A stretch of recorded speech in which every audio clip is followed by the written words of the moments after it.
Bonjour Inès, pouvez-vous nous présenter votre structure? Bonjour. Alors, je suis directrice d'un EHPAD qui se situe à Saint-Bernard, Mhm. donc en proximité de Lyon. Nous avons 80 lits de résidents, donc 14 en unité de vie protégée. Et le projet, du coup, présenté au Défi d'Or. Alors, notre projet qui est co-construit avec les équipes, c'est un chien d'assistance et de médiation qui intervient à l'EHPAD quotidiennement. Donc, tous les jours, en fait, le chien vit avec les résidents, alors concrètement. Alors, elle repart avec moi le soir parce que du coup, effectivement, il y a quand même le bien-être de l'animal. Donc, effectivement, donc Sparrow a été détecté dans un élevage spécialisé pour les chiens d'assistance. Donc, assistance, c'est les chiens d'aveugles, les chiens pour les troubles autistiques, les chiens pour les personnes qui ont du diabète.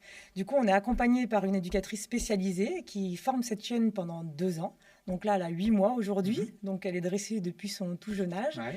Et donc, au-delà de la médiation canine qu'on peut retrouver dans pas mal d'établissements ou du chien visiteur, Sparrow, elle est en plus chien d'assistance, c'est-à-dire qu'elle est là aussi pour faire de la prévention des chutes et alerter lorsqu'un résident chute, parce qu'on sait que chuter, c'est une chose, Bien mais sûr. rester au sol, c'est ce qui est le plus dangereux.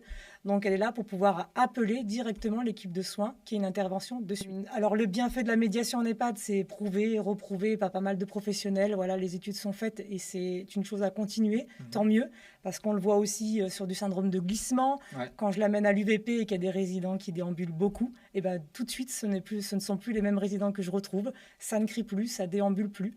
On l'a amené aussi sur un parcours de fin de vie où tout de suite le fait de la caresser, le visage se décrispait. Ouais. On l'a amené avec une résidente qui, par exemple, ne voulait pas se lever.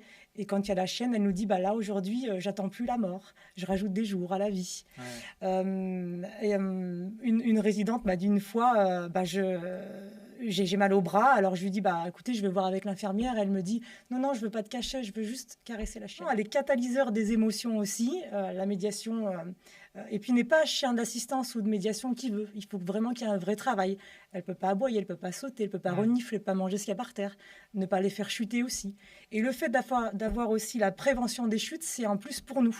Parce que, au-delà de tous les systèmes qui pouvaient se mettre en place, le fait qu'elle soit aussi dans les couloirs, qu'elle se balade et qu'elle puisse vite venir nous alerter, c'est quelque chose d'innovant, du coup, je pense. Merci beaucoup Inès. Merci à vous de me recevoir et puis à bientôt.